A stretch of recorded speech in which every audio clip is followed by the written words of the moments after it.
আসসালামু আলাইকুম। অবিরাম বাংলার সংবাদে সবাইকে স্বাগত জানাচ্ছি আমি নাজনীন নাহার। শুরুতে বিআরবি কেবল সংবাদ শিরোনাম। ছাগল চুরির অভিযোগ তুলে নাটোরে 2 স্কুল ছাত্রকে গাছের সাথে বেঁধে বর্বরোচিত নির্যাতন, সামাজিক যোগাযোগ মাধ্যমে ভাইরাল সমালোচনার ঝড়। ডিজিটাল বাংলাদেশ নির্মাণের সবচেয়ে বড় সুফল এসেছে করোনাকালে। সুলভে প্রত্যন্ত অঞ্চল ইন্টারনেট সংযোগ ও সেবা অনলাইনের আওতায় আনার তাগিদ বিশেষজ্ঞদের।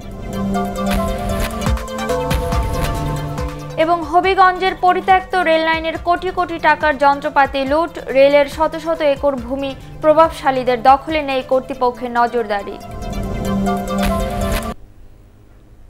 শুনছিলেন বিআরবি কেবল সংবাদ শিরোনাম। এবারে বিস্তারিত সংবাদ। নাটোরের সিংড়ায় ছাগল চুরির অভিযোগ এনে 2 স্কুল ছাত্রকে গাছের সাথে বেঁধে নির্যাতনের ঘটনা ঘটেছে। স্থানীয় মোস্তফা সর্দার ও সোহেল হোসেন নামে 2 ব্যক্তি ওই 2 ছাত্রকে নির্যাতন করে। ঘটনাটি সামাজিক যোগাযোগ মাধ্যমে ভাইরাল হলে সমালোচনার ঝড় ওঠে। নির্যাতিত শিশুদের পরিবার জানায়, রোববার দুপুরে সিংড়া উপজেলার বলিদহর বাজারে বাজার করতে যে স্থানীয় হরদুমা কারিগরি স্কুলের ছাত্র সাগর অন্তর। এ সময় মোস্তফা সোহেল তাদের বিরুদ্ধে ছাগল চুরির অভিযোগ এনে গাছের সাথে বেঁধে উপর্যুপরি মারধর করে। খবর পেয়ে তাদের অভিভাবকরা ঘটনাস্থলে গেলে তাদেরকেও নির্যাতন করে মোস্তফা ও সোহেল। পরে এলাকাবাসী তাদের ছাড়িয়ে এনে স্থানীয় ক্লিনিকে ভর্তি করে। ঘটনাটি সামাজিক যোগাযোগ মাধ্যমে ভাইরাল হওয়ার পর গা ঢাকা দেয় নির্যাতনকারীরা। পুলিশ সুপার লিটন কুমার সাহা জানান, অভিযুক্তদের চিহ্নিত করে আইনের আওতায় আনা হবে। শেখ হাসিনা সরকারের টানা 1 যুগ পূর্তি নিয়ে ধারাবাহিক প্রতিবেদন।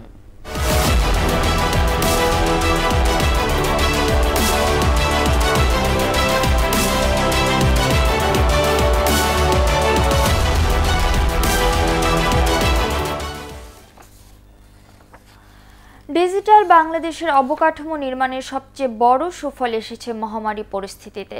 প্রযুক্তিকে হাতিয়ার করে করোনার প্রভাব মোকাবিলা সম্ভব হয়েছে বলে মনে করেন তথ্য ও যোগাযোগ প্রযুক্তি প্রতিমন্ত্রী জুনায়েদ আহমেদ পলক। তবে দেশকে পুরোপুরি ডিজিটাল করতে সুলভে প্রত্যন্ত অঞ্চল ইন্টারনেটের সংযোগ এবং সব সেবা অনলাইনের আওতায় আনার তাগিদ বিশেষজ্ঞদের।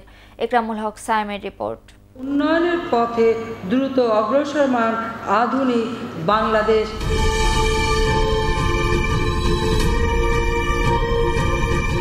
নবম সংসদ নির্বাচনের ইশতেহার দিন বদলে সনদে ডিজিটাল বাংলাদেশ বিনির্মাণের ঘোষণা দেয় আওয়ামী লীগ। রূপকল্প 2021 ঘোষণা করেন দলের সভানেত্রী শেখ হাসিনা।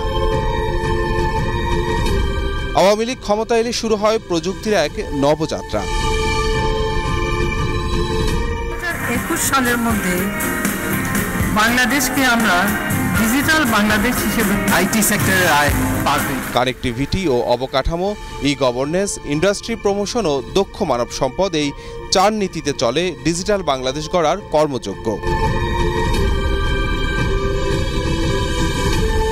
এই ধারাবাহিকতায় 11 কোটিতে উন্নীত হয় ইন্টারনেট ব্যবহারকারী সংখ্যা। প্রযুক্তি ব্যবহারে আইনি কাঠামো নির্মাণ, সারা দেশে ফাইবার অপটিক কেবল সম্প্রসারণ, হাইটেক পার্ক, 1400-র বেশি সেবা অনলাইনে আনা, বঙ্গবন্ধু স্যাটেলাইট, আইটি খাতে বিপুল সংখ্যক ফ্রিল্যান্সার তৈরি, ই কমার্স ও টেলিমেডিসিনে ব্যাপক সাড়া বড় সাফল্য বলে মনে করেন সরকারের নীতি নির্ধারকরা। সবকিছু ডিজিটাইজ করাতে আমাদের দুর্নীতির সুযোগ আস্তে আস্তে কমে যাচ্ছে। প্রযুক্তি ব্যবহারের সবচেয়ে বড় সুফল এসেছে করোনাকালে। সংক্রমণের আতঙ্কে সবাই যখন ঘরবন্দি, তখন ডিজিটাল প্ল্যাটফর্মে চলেছে অফিস, আদালত, শিক্ষা, বাণিজ্য সবকিছুই। 9 মাসে 10 লক্ষেরও বেশি ই-ফাইল আমরা সম্পাদন করতে পেরেছি। এই কাজগুলো কখনোই সম্ভব হতো না যদি গত 12 বছরে এই ইনফ্রাস্ট্রাকচারগুলো তৈরি না হতো। গ্রাম পর্যন্ত আজকে ইন্টারনেটের কানেক্টিভিটি আছে। যে ইন্টারনেট হতে হবে আপনার দ্রুতগতি সম্পন্ন এবং সুলভ, সেটা থাকতে হবে। তাহলে যেটা হবে কি, যে প্রত্যন্ত অঞ্চলে যারা তরুণরা আছে তারাও কিন্তু এই বিভিন্ন কার্যক্রমের মাধ্যমে, হয়তো ডিজিটাল কমার্সের মাধ্যমে অথবা ফ্রিল্যান্সিং করে তারা অর্থনীতিতে কন্ট্রিবিউট করতে থাকবে। এরই মধ্যে চালু হয়েছে স্মার্ট জাতীয় পরিচয়পত্র, দেয়া হবে ইউনিক আইডি, চালু হয়েছে ই পাসপোর্ট। সরকার বলছে শিক্ষা, স্বাস্থ্য, নিরাপত্তা সব সেবা আসবে অনলাইনের আওতায়। আরও কিছু সেবা আছে, সেগুলোকে হয়তো আগামী বছর বা আগামী 2-3 বছরের মধ্যে আস্তে আস্তে ফেজ বাই ফেজ সবগুলোকে নিয়ে আসা হবে। এগুলো যখন হয়ে যাবে তখন একটা ট্রান্সপারেন্ট বাংলাদেশ, অর্থাৎ স্বচ্ছ জবাবদিহিমূলক একটা বাংলাদেশ আমরা পাবো, যেটাই আসলে ডিজিটাল বাংলাদেশ। দেশকে পুরোপুরি ডিজিটালাইজড করে প্রযুক্তির হাত ধরেই 2041 সালে উন্নত ও সমৃদ্ধ দেশ গড়ার লক্ষ্য সরকারের।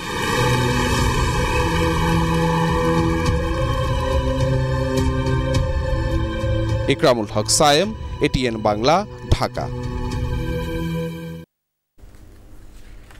হবিগঞ্জের পরিত্যক্ত রেল লাইনের কোটি কোটি টাকার যন্ত্রপাতি লুট করে নিচ্ছে চোরা কারবারিরা।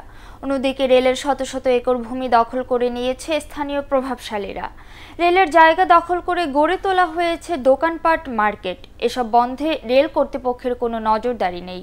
রেল কর্তৃপক্ষ জানায়, রেলের সম্পদ লুটপাটের সাথে যারা জড়িত দ্রুত তাদের বিরুদ্ধে ব্যবস্থা নেওয়া হবে।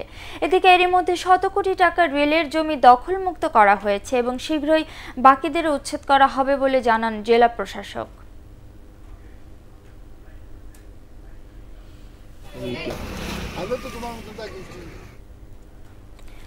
দেশের স্বাধীনতাকে যারা ব্যর্থ করার চক্রান্ত করেছিল তারাই আজ ব্যর্থ বলে মন্তব্য করেছেন প্রধানমন্ত্রী শেখ হাসিনা।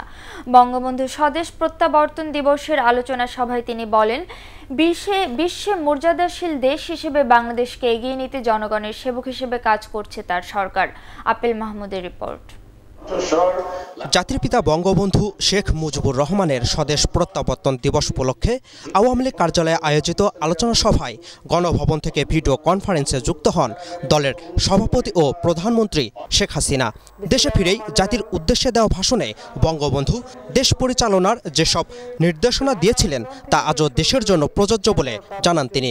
জাতির পিতার প্রতিটি নির্দেশনা নতুন প্রজন্ম ও রাজনৈতিক নেতাদের অনুসরণ করার আহ্বানও জানান প্রধানমন্ত্রী।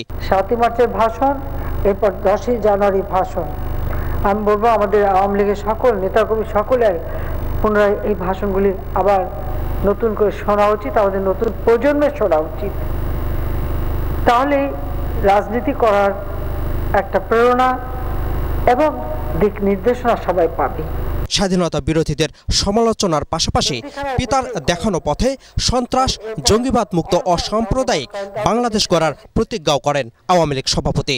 জঙ্গিবাদ, সন্ত্রাস এগুলোর হাত থেকে দেশকে মুক্ত রেখে ক্ষুধামুক্ত, দারিদ্র্যমুক্ত, অসাম্প্রদায়িক চেতনায় উন্নত সমৃদ্ধ সোনার বাংলাদেশ আমরা গড়ে তুলব।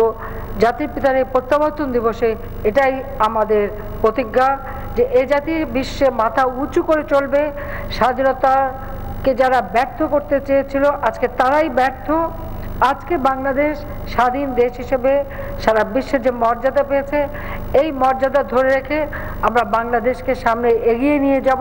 স্বাস্থ্যবিধি মানায় দেশে করোনা সংক্রমণ নিয়ন্ত্রণে রাখা সম্ভব হয়েছে উল্লেখ করে অচিরেই দেশে করোনা ভ্যাকসিন আসবে বলে জানান প্রধানমন্ত্রী শেখ হাসিনা। করোনা ভাইরাসের জন্য ইতিমধ্যে ভ্যাকসিন ক্রয় করবার সমস্ত ব্যবস্থা আমরা করে ফেলেছি, ইনশাআল্লাহ এসে যাবে।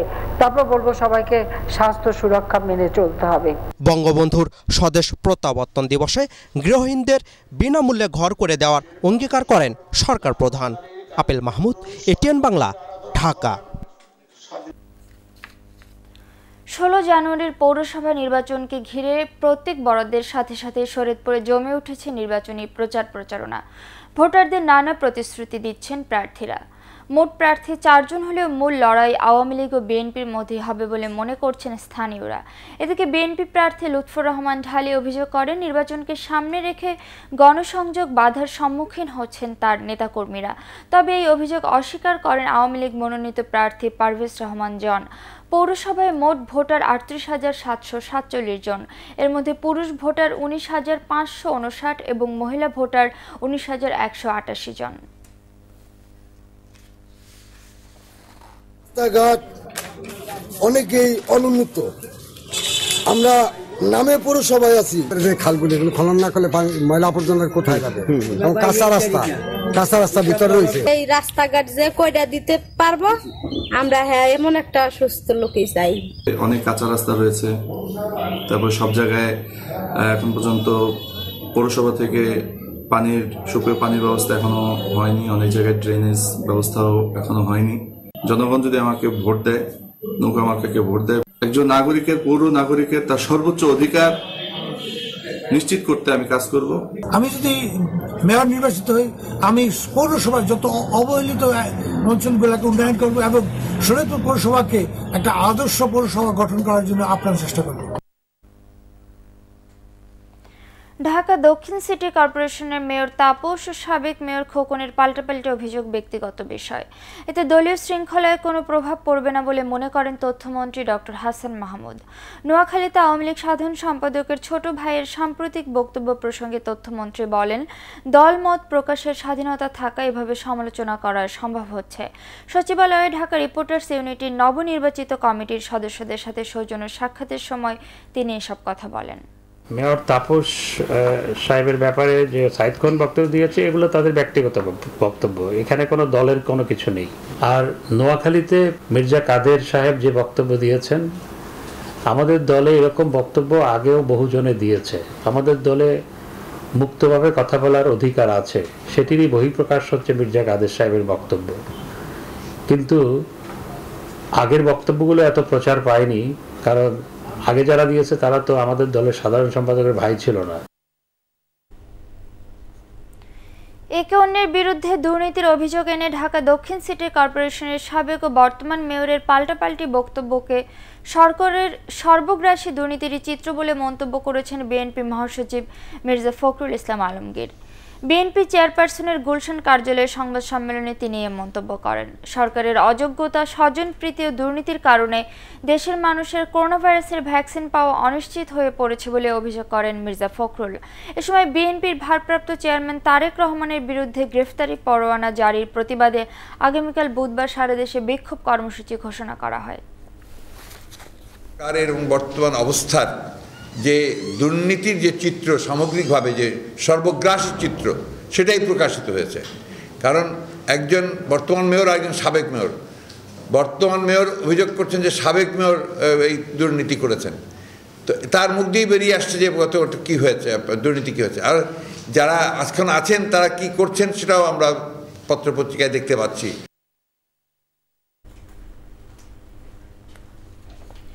টানা 4 দিন ধরে পানির সংকটে চরম ভোগান্তিতে রয়েছেন রাজধানীর শান্তিনগর এলাকার বাসিন্দারা।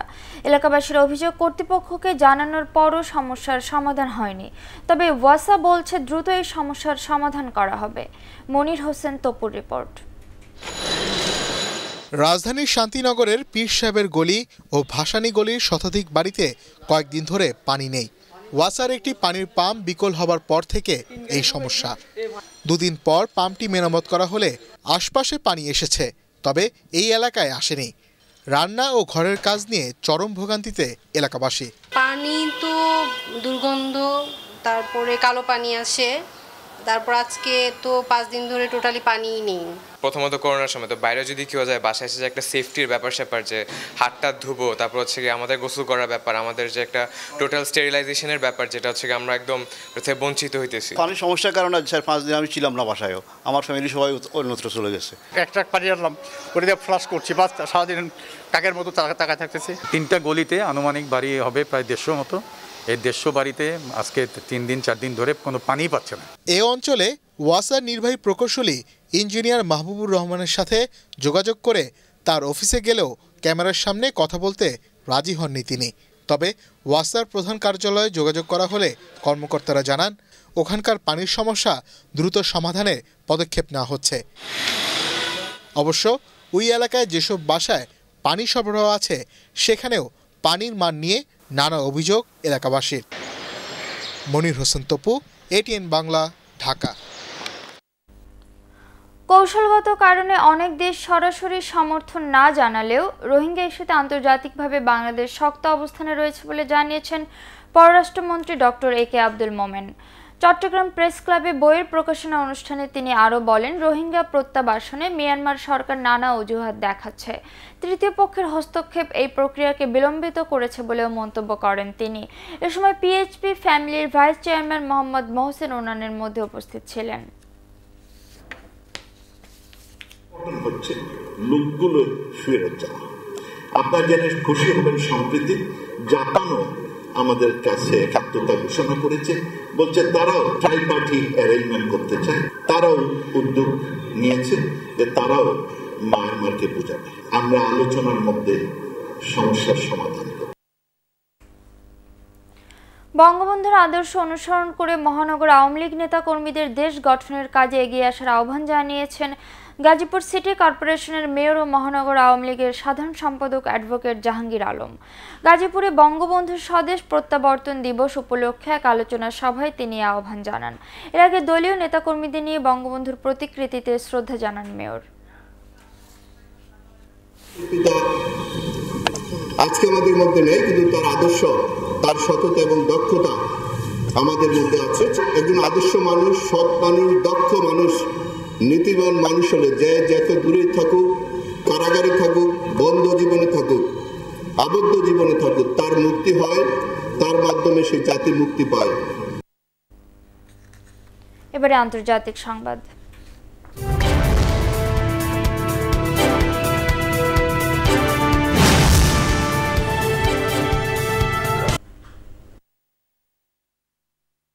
প্রেসিডেন্ট হিসেবে মেয়াদ শেষ হওয়ার আগে ডোনাল্ড ট্রাম্পের বিরুদ্ধে অভিশংসনের প্রস্তাব কংগ্রেস উপস্থাপন করতে পারে ডেমোক্র্যাটরা।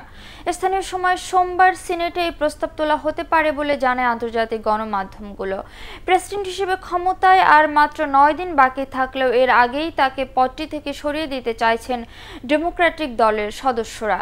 তাদের এই সিদ্ধান্তে সায় দিচ্ছেন রিপাবলিকান দলের কিছু নেতাও। গত সপ্তাহে দেশটির ক্যাপিটাল ভবনে ট্রাম্প সমর্থকদের হামলার পর এই উদ্যোগ নেওয়া হয়। আগামী 20 জানুয়ারি নবনির্বাচিত প্রেসিডেন্ট জো বাইডেন শপথ নেওয়ার আগে ট্রাম্প দ্বিতীয় অভিশংসনের সম্মুখীন হতে পারেন।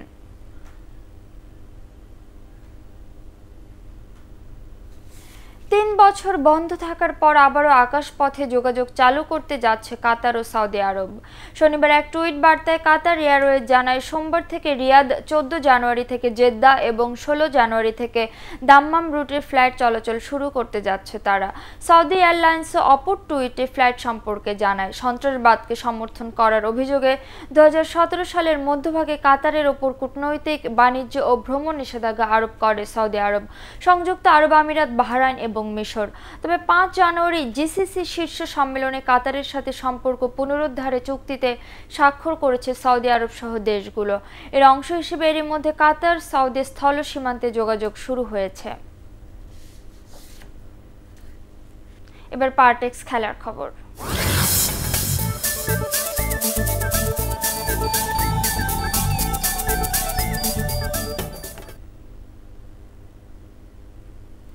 সিডনিতে অস্ট্রেলিয়ার বিপক্ষে 407 রানের জয়ের লক্ষ্যে তৃতীয় টেস্টের শেষ দিন ব্যাট করছে ভারত। 2 উইকেটে 98 রান নিয়ে খেলা শুরু করেন চেতেশ্বর পূজারা এবং আজিঙ্কা রাহানে। দলের সঙ্গে মাত্র 3 রান যোগ করে আউট হন অধিনায়ক রাহানে। এরপর 148 রানের জুটিতে প্রতিরোধ গড়ে তোলেন ঋষভ পান্ত এবং পূজারা। লাঞ্চের পর সেই দেয়াল ভেঙে দেন অজি স্পিনার নাথান লায়ন। ব্যক্তিগত 97 রানে পান্তকে প্যাভিলিয়নে ফেরত পাঠান লায়ন। আরেক প্রান্তে থাকা পূজারা তুলে নেন হাফ সেঞ্চুরি। শেষ খবর পাওয়া পর্যন্ত ভারতের সংগ্রহ 2 উইকেটে 5 উইকেটে 280 রান।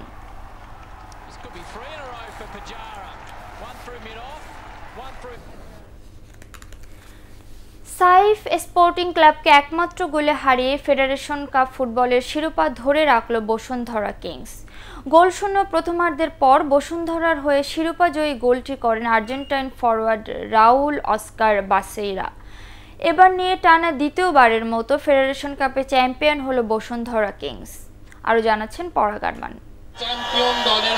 টানা দ্বিতীয়বার ফেডারেশন কাপের শিরোপা জয়ের উচ্ছ্বাস যে এমন বাঁধ ভাঙা হবে তা বলাই বাহুল্য। আর পরাজয়ের কারণে প্রথমবার ট্রফি ছোঁয়া দূরত্বে এসে হতাশ সাইফ স্পোর্টিং। এতে করে নান্দনিক ল্যাটিন ফুটবলের কাছে আবারও ধরাশায়ী আফ্রিকান পাওয়ার ফুটবল।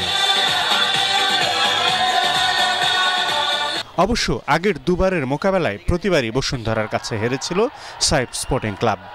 এবার প্রথমবারের মতো ফেডারেশন কাপের শিরোপা জয়ের পাশাপাশি পরাজয়ের ব্যবধান কমানোর সুযোগ ছিল তাদের, কিন্তু জোনাথন ফার্নান্দেজ এবং ওকোলোরা সুযোগগুলো কাজে লাগাতে না পারায় গোল খরা কাটেনি। বসুন্ধরা কিংসও বেশ কয়েকবার আক্রমণ চালায় সাইফের সীমানায়।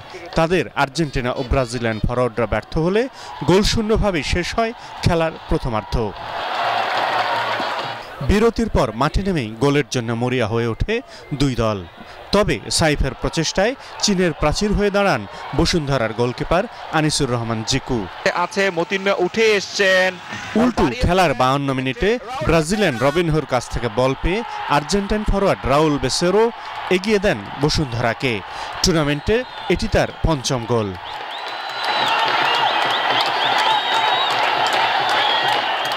পিছিয়ে থেকে গোল শোধের চেষ্টা করতে থাকে সাইফ স্পোর্টিং। বারবার তাদের হতাশ করেন বসুন্ধরার গোলকিপার। বাকি সময়ে সাইফ স্পোর্টিং চেষ্টা করে সমতায় ফেরার, আর বসুন্ধরার লড়াই ছিল ব্যবধান বাড়ানোর, কিন্তু তাতে কোনো দল সফল হয়নি। শেষ বাঁশি বাজার সাথে সাথেই শিরোপা জয়ের আনন্দ নামে বসুন্ধরা শিবিরে। Parag Arman, ATN Bangla, Dhaka. Italian league সিরিয়েতে সাসোলোকে 3 গোলে হারিয়েছে জুভেন্টাস। তুরিনে অ্যালিয়েঞ্জ স্টেডিয়ামে প্রথমার্ধে কোনো দলই গোলের দেখা পায়নি, বরং পেড্রো ওবিয়াং লাল কার্ড দেখলে 10 জনের দলে পরিণত হয় সাসোলো। দ্বিতীয়ার্ধের শুরুতে দানিলো এগিয়ে নেয় জুভেন্টাসকে, যদিও 8 মিনিটের মধ্যে সে গোল শোধ দেন গেগ্রোয়া দুফেল। এরপর 82 মিনিটে ওয়েলস মিডফিল্ডার অ্যারন রামসি ব্যবধান বাড়ান। নির্ধারিত সময়ের শেষ মুহূর্তে ক্রিস্টিয়ানো রোনালদোর গোলে পূর্ণ 3 পয়েন্ট নিয়ে মাঠ ছাড়ে অ্যান্ড্রে পিরলোর দল। এর মধ্যে ক্লাব ও জাতীয় দল মিলে অস্ট্রিয়ার ইয়োসেপ বিকানের সর্বোচ্চ 759 গোলের রেকর্ড স্পর্শ করেন পর্তুগিজ এই সুপারস্টার।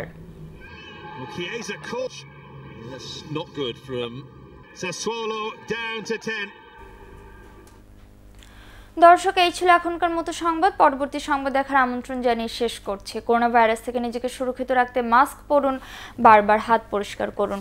এটিএন বাংলার সংবাদ ইউটিউব দেখতে ব্রাউজ করুন youtube/ATN বাংলা নিউজ।